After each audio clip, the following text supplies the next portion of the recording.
Jets win, baby! Inside, and a beauty! Hall running free! Brees Hall inside the 10! He's gonna score!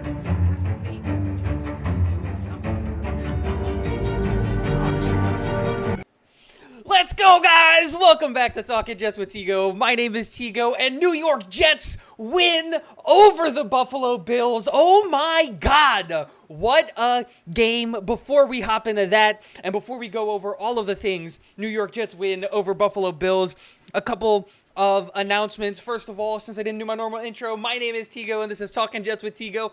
Go into the description if you want to see all of the new and cool and exciting things that that I have regarding the New York Jets in my description, whether it's merch, donation, whatever it is, Patreon. Hit the subscribe button, hit the like button. Man, I'm excited. Let's just hop into the video. New York Jets beat the Buffalo Bills at home, 20-17. And wow, what a game by both the offense and the defense. This is the game that we needed. I know that we have this must-win game, and we use that, terminology too much. But tell me that the last 8 minutes of that game didn't feel like must-win for the New York Jets. This is the statement that we needed to make. This is what we needed to do. Because I did, and man, to see all of the rookies and all of the second-year players and everybody really step up in a huge way. This was a collective win, not just on the defense, but this was a whole team effort. 2 interceptions, a touchdown thrown, a touchdown ran in, Greg Zuerlein, Braden Mann, everything. So let's just hop right into it. Let's talk defensive side of the ball first. Absolutely huge game. Sauce Gardner with a pass breakup. CJ Mosley with a pass breakup. Absolutely insane. Jordan Whitehead with 2 passes defended. And we saw there, he absolutely should have had an interception against Josh Allen. He threw the ball right at him. Josh Allen threw the ball right at Whitehead.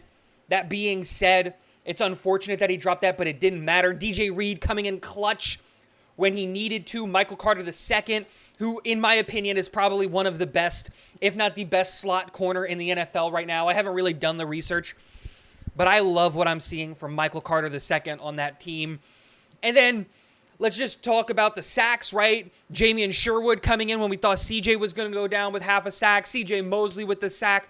Quan Alexander with half a sack, Quinnen Williams with a sack, Bryce Huff and Jermaine Johnson both getting sacks. Jermaine getting a big sack in the fourth quarter, and Bryce Huff with a strip sack, pushing Josh Allen in that offense back 20-30 yards. Absolutely insane there in the fourth quarter. Great coverage all the way around. And one thing that we struggled with early on defense, and we got better, was the tackling. We could all see that the tackling was absolutely abysmal from the New York Jets. They weren't wrapping up. They were just throwing shoulders. It was just really bad tackling. But something happened. The team turned around, and we really started getting really solid tackling from this team after the half. Even with Skygate happening, this team overcame that defensively. We overcame that. And Sauce Gardner, again, leads the team in tackles with 7 total tackles.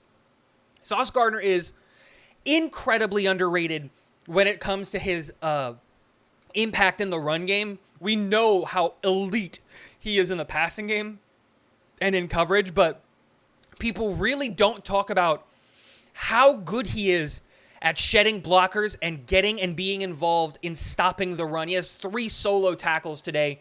Absolutely insane. And CJ, in recent weeks, we haven't been giving him enough credit. CJ Mosley here.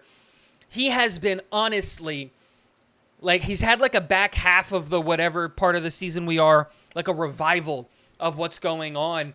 And I really like what I'm seeing from CJ. And I'm hoping that we can figure something out, because if CJ continues to perform this way, I'd love to keep him around. Let's talk about special teams before we move on to the offense. Special teams, absolutely great day today. Oh, I didn't talk about, I'm sorry, Sauce got an interception, and Jordan Whitehead got an interception today. So absolutely big things there before moving on to special teams. Greg Zuerlein, 2 for 2 on field goals, 2 for 2 on extra points. He had 8 points. Absolutely great. You love to see that. Greg Zuerlein has been almost automatic when it comes to his field goals this year. And it's really good to be able to feel really confident in a kicker and someone that you have back there and know that you're not going to mess up. Now, Braden Mann had a really, really rough first kick. Obviously, the defense came up huge and stopped any points and kind of things on that after making that mistake. But after that, Braden Mann had a relatively good game, in my opinion, pinning the ball inside of the 20 twice. Once, I think, at the 4 or 5 yard line. And then Brant Boyer, our special teams coordinator, having the audacity and the balls, really, to call that fake punt, giving it to Ashton Davis, running it up the middle. Ashton Davis might end up being our Justin Hardy replacement. I had higher hopes for Ashton Davis. I thought that maybe he could be a safety for us. But even if he can't be our safety, if he can be a special teams ace, which is absolutely what he is right now, I think that's really, really good value for him. He is absolutely batting 1,000 right now when it comes to special teams plays and whenever he's being called upon to play. Now let's talk about this offense. We got to talk about the offense. 2 fumbles. Let's start with the bad, right? 2 fumbles. We know that that's not great.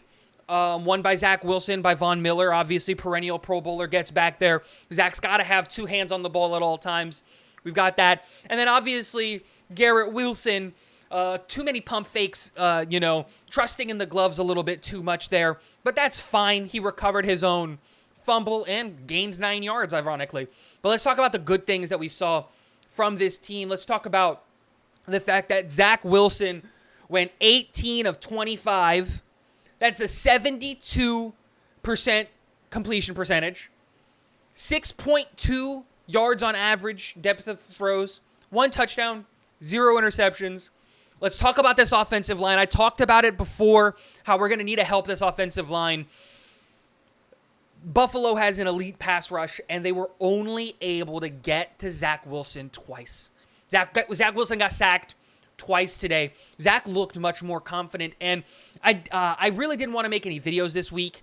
I did, obviously, but I didn't want to make any videos about Zach Wilson because I didn't want to do the overreaction video, right? We saw the things about Josh Allen talking about how, after the Patriots game, something clicked and it kind of made sense for him. And we thought maybe the same thing could happen to Zach Wilson, or at least I did. And we're seeing that this is the right move. This is Zach going in the right direction. Mike LaFleur calling an absolute bomb of a game. I loved the play calling that we saw from Mike LaFleur today. Absolutely phenomenal. But Zach threw for 154 yards today. Again, not an explosive, out-of-this-world performance through the air. But that doesn't matter. Zach threw incredibly good passes in incredibly clutch moments. He was safe with the football.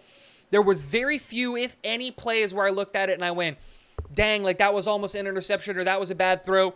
In my mind, I can only think of 3 off the top of my head, and that was the pass that was a little high to Denzel Mims. It was pretty high to Denzel Mims. The 3rd down failed conversion to Tyler Conklin where he had him open on the left. And then the Braxton Berrios loop around, or Elijah Moore, I don't remember, the loop around where he tossed it and it was short, but he had pressure in his face. Those were the only 3 passes that I can remember off the top of my head that were 100% on Zach. You got to be better with the ball there. But you don't need to throw for 400, 500 yards to win games, especially against really, really good teams and really, really good defenses.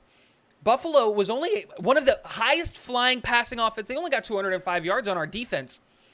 So again, being safe with the football and playing boring football to earn the ability to play exciting and fantastic football is how you win games. And that's what the Jets did.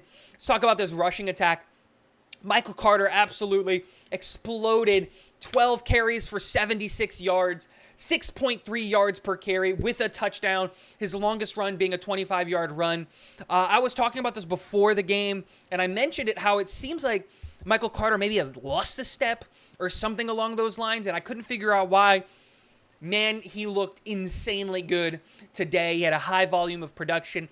And then James Robinson looked really rough at the beginning of this game. And in the 4th quarter specifically, on that last drive, I think it was 4 or 5 plays in a row where we just handed the ball to Robinson, and he marches down the field, and time of possession matters. And we'll go over that stat in a little bit. Zach Wilson also with some designed runs, keeping the ball, tucking it. They're in the red zone at the end of the game. Dropping a shoulder, keeping this team in it. That's what you want to see. How many times did we see Josh Allen tuck the ball and run with it? It's 9 times to be exact. I have the numbers up. and he ran for 86 yards. Zach Wilson ran 5 for 24, but he has that athletic ability. He has those legs. We got to see more of that. Look at what we can open up with this offense when Zach's legs are legitimately a threat. Love it. Ty Johnson with 2 pretty big carries, 2 for 17 yards. Garrett Wilson and Ashton Davis each with, I guess, a carry as well. Let's talk receiving. Garrett Wilson had an almost flawless game. If we didn't target Garrett Wilson there at the end, he would have been 8 targets for 8 receptions, but he has 9 targets for 8 receptions, 92 yards, 11.5 yards per reception on average. CJ Uzama getting involved, 3 receptions for 16 yards. Denzel Mims with a huge 3rd down conversion catch, 1 catch for 12 yards. Michael Carter, Tyler Conklin, Braxton Berrios, Jeff Smith, James Robinson, all with catches on there. I am a little concerned about the fact that we didn't see Elijah Moore get targeted once. But we also didn't throw the ball a ton. We only threw the ball 25 times. 18 of them were receptions. We only had 154 yards receiving. But it's good enough. You know, that's what matters, is that it's good enough. Now, I've been preaching all year that time of possession matters, especially against teams that are insanely good and effective when they have with the ball. And the New York Jets won the time of possession battle. We had the ball for 32 minutes and 44 seconds. And I'm going to say that again. The Buffalo Bills only had the ball for 27 minutes and 16 seconds. That means that the New York Jets won the time of possession battle, and that led to the New York Jets winning the football game. Time of possession matters. And this is why I have so much faith in Mike LaFleur as our offensive coordinator, because in the 4th quarter, he said, I don't care that the Buffalo Bills are one of the best run-stopping defenses in the league. We're going to run the ball on you, and we're going to win the time of possession battles. I think there were 3 possessions where the Jets had for over 13 plays. That is absolutely insane, and that's how you win games against elite football teams. You do not give them the ball at all. Guys, this is a huge win by the New York Jets. We now go into the bye week 6-3 at the very clearly at the top, or tied for the top of our division with the Buffalo Bills, who now fall to 6-2. And this is a great day to be a New York Jets fan. Guys, a lot of new and exciting, interesting content coming out this week and next week since we have the bye week. A lot of retrospective on the first half of the season. What can we look at for the following half of the season? But man, it feels good to get a New York Jets win. Guys, let me know in the comment section below what you guys think. And last but not least, go Jets.